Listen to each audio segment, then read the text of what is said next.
And it's time for Lefties Losing It. And wowee, haven't the left given us abundant content? The mass tantrum of the No Kings protest is just an embarrassment of riches for this program, I've got to say. It really is. So much 24-carat gold that I'm not sure how I'm going to fit it all in, but we're going to give it a red-hot go. It's going to be a big week. But let's start, Lefties, with an old favourite, and old being the key word there. Here is Nancy Pelosi losing it. Congresswoman Pelosi, are you at all concerned that the new January 6th committee will find you liable for that day? Are you at all concerned about the new January 6th committee finding you liable for that day? Why did you refuse the National Guard on January 6th? Shut up. I did not refuse the National Guard. The president didn't send it. Why are you coming here with Republican talking points as if you're a serious journalist? The American people want to know. We still have questions. Thank you. Oh, I love that little smile there from reporter Alison Steinberg. It just shows just how pampered the Democrats are. They are so used to softball questions from the media that any heat has them melting down like that, shrieking "shut up" to a reporter's face. Now, Nancy Pelosi tried to encourage sad Democrats everywhere to take part in the No Kings protest, and she tried to do that by breaking a crown. We're going to tear up the crown. Did you notice the jump shot there? That is two clips stuck together because she obviously had some issues tearing that crown apart. Now let's have a look at some of these protesters. Here is a deranged drongo calling for ICE agents to be murdered. I mean, what is it with the left and violence? You gotta grab a gun. We gotta turn around the guns on this fascist system. These ICE agents gotta get shot and wiped out. Let's hear from this kind-hearted woman at the protest in DC. You know what? This is the ugly, ugly face of the modern left. We need to get ourselves together, and we might even need to be a little bit meaner, because the Republicans don't mind being mean. And by mean, what do you mean? Do you mean protesting? Do you mean... Maybe we have to, I don't know, stop being so nice. People on the other side are going to say that they feel like the Democrat Party has been mean. Recently, with Charlie Kirk being assassinated, He's a piece of garbage. Of course we were mean. I am so tired of people saying, oh, but, you know, it's a terrible thing. No, Hitler is dead. I'm glad Hitler's dead. Evil people have no place in my world. He was a hateful human being. It was disgusting, the things that he said and did. I can guarantee you that she cannot name a single hateful thing that Charlie did or said, but there she is advocating for his murder, likening him to Hitler. And she thinks she's the nice one, the moral one. Doesn't even occur to her that she's just rationalised her own murder by what she said. These people are not just awful, they are dumb. Dumb, dumb, dumb. And talking about awful and dumb, check out this No Kings protester mocking the murder of Charlie Kirk. Hey, you ever heard of Ozempic, you fat ass? You know, these protesters are straight from central casting. If they don't have blue hair and a septum ring, they are old lefty boomers with cognitive issues. That's why the right is mocking them. No one is triggered. So I tell you what, these No Kings 2.0 protests have Republicans and MAGA straight up triggered. Okay. Here we come. All right, I got you. Got me? Yep, I got you. And that's why they should be mocked. They mock themselves with these antics.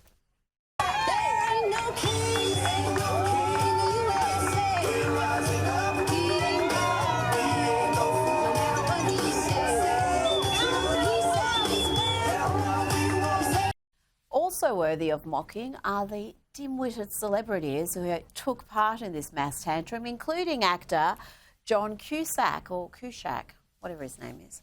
What is the story of Chicago? Go to hell. Is that the message from Chicago? Yes. What's interesting is that he doesn't understand that all the labor rights around the world came from this town, this place. So if he thinks this place is going to be a fascist hub, no chance. Embarrassing stuff. And let's have a look at a stage 4 TDS sufferer here, full-time cringe merchant George Conway. Donald J., how many kids did you start today? Hey, Donald J., how many kids did you start today? Hey, okay, that's it. How many kids? Use these? If we examine the average age of these No King protesters, I wonder what we'll find.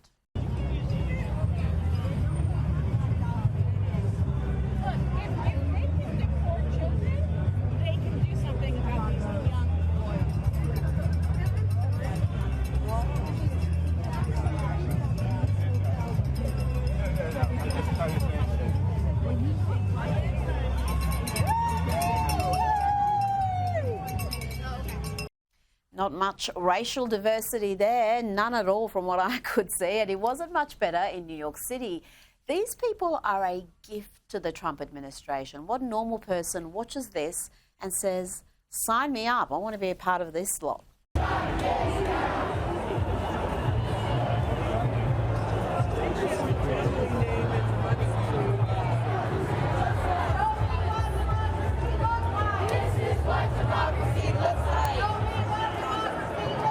What are they doing? Glorifying Antifa. They're calling their own heroes essentially domestic terrorists, wearing masks outdoors. I mean, it's every stereotype. These democracy deniers make my job way too easy. And let's look at how President Donald Trump responded to this mass tantrum. He treated the No Kings nonsense with the disdain it richly deserves, posting this video of him in a crown in a King Trump fighter jet, poop bombing protesters.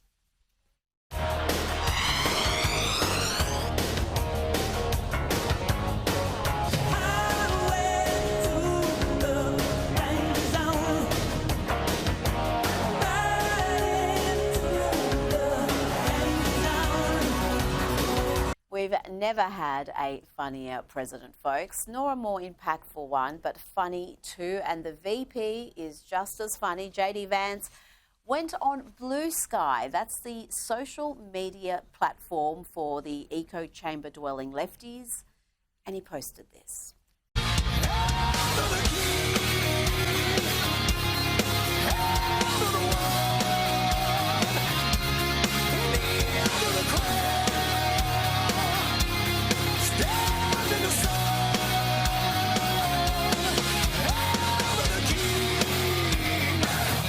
Joining me now is president of the Center of the American Experiment, and he writes for the hugely popular Powerline blog, John Hinderaker.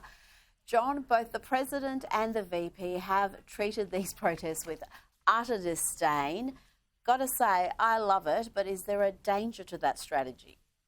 I don't think so, Rita. These demonstrations richly deserve to be mocked. And it's not just Trump and Vance. There are AI-generated videos and memes all over the internet making fun of these demonstrations.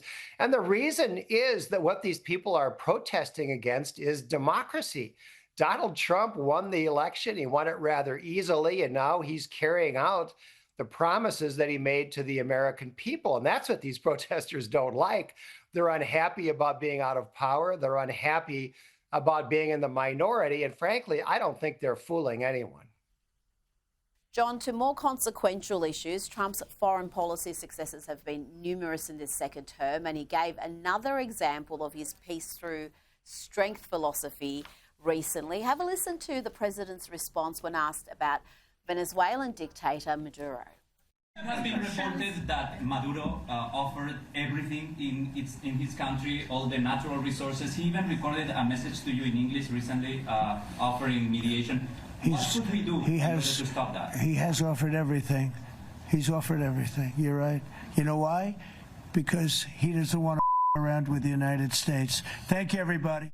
John, the Trump administration says it's in a war with narco-terrorist groups from Venezuela, and there's little doubt they want to see regime change in that country. They want to see the dictator toppled.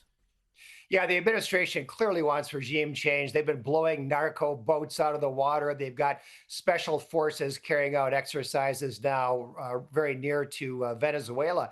And they're right to want regime change. This administration, this regime has been an absolute disaster for the Venezuelan people. They're living in abject poverty and oppression under this socialist or communist rule. And so for the benefit of Venezuelans, yes, we need regime change, but also for the benefit of the United States. Venezuela has the potential to be a great ally of the United States and a real leader in Latin America. Venezuela used to be one of the richest countries in the world, and it can have a bright future if it gets rid of that terrible socialist government. John, we've had a real insight into the negotiations that led to the historic peace deal. Let's hear from Trump's special envoy to the Middle East, Steve Witkoff, along with Jared Kushner. So we got into the room. The lead negotiator was sitting right next to me. That negotiator was in Doha when the Israelis struck. Correct. He survived, but his son was killed. Is that right? That's right. And we expressed our condolences to him for the loss of his son. He mentioned it. And I told him that I had lost a son and that we were both members of a really bad club, parents who have buried children. Witkoff's son, Andrew, died of an opioid overdose at the age of 22. When Steve and him spoke about their sons, it turned from a negotiation with a terrorist group to seeing two human beings kind of showing a vulnerability with each other. Is it true that once the deal was agreed to, that the Israelis there at that meeting and the Qataris began to hug each other? Absolutely. And I thought to myself, I wish the world could have seen it. That's quite remarkable, John, that personal connections could have an impact on such a momentous deal. Rita, diplomacy is personal, and it always has been throughout world history. Of course, objective factors matter, force matters, but negotiation is a human process, and it can be an emotional process. And I think Donald Trump really understands that. I think Marco Rubio understands it. And I think Steve Witkoff clearly understands that as well. What do you make of this peace deal? It is certainly the most significant of the 8 Donald Trump has signed or been a part of in his second term.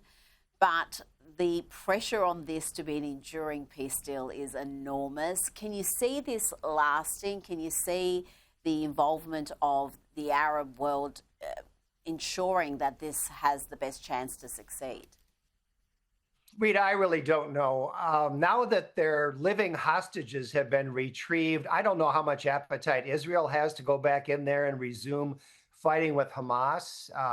And as far as the other Middle Eastern countries, the other Islamic countries are concerned, I just don't know who in that group has the wherewithal to go into Gaza, go into those tunnels and do battle with terrorists who look like civilians. I think it's very hard to see what the future holds. For now, the Hamas is basically just continuing to oppress people in Gaza. And as long as it stays that way, I'd be surprised if the Israelis do very much about it. Now, this next story made headlines across the country when a former Doge staffer, Edward Corstein, who was known as Big Balls, he was brutally bashed in DC. His attackers now, John, have dodged jail thanks to Associate Judge Kendra Briggs of the Superior Court of the District of Columbia. This was a Biden-appointed judge that spared the 15-year-old's jail last week. And this has outraged so many on the right, including President Donald Trump and Elon Musk, who posted, "This was a racist verdict by a racist judge. The simple test to apply is if the races had been reversed, the white kids would be in prison. Equal justice for all." What do you think about this case, John? Did race play a part in the decision? Well, it may have, Rita. There's an ideology on the left that America is a racist country, that our criminal justice system is racist, and therefore you have to balance that out by going easy on Black defendants. Now, those premises are not true at all, but it's something that we see again and again and again in these criminal cases. And criminals get put back out on the streets. The reality is that there are a lot of judges who seem to have more sympathy for the criminal defendants than they do for the victims, in particular when those criminal defendants are Black. Now, before you go, I've got to ask you about former Biden White House Press Secretary Queen Jean-Pierre. She has now unleashed on the Democratic Party in her new memoir. She has written about Joe Biden, her boss's dumping, and she did not hold back. She said, "I was angry and sad. I was enraged and heartbroken that this man had given more than 50 years of his life to serving the American people, and in the end, he'd been treated poorly by members of his own party. It was horrible." John, she explains that she's now an independent because she just could not stomach being a Democrat for a minute longer. Well, Jean-Pierre may call herself an independent, but I don't think she's going to be voting for any Republicans. I don't think she'll be that independent. But, it's hard for me to have a lot of sympathy for her. She saw Joe Biden every day, and she had to know how badly he had declined late in his administration.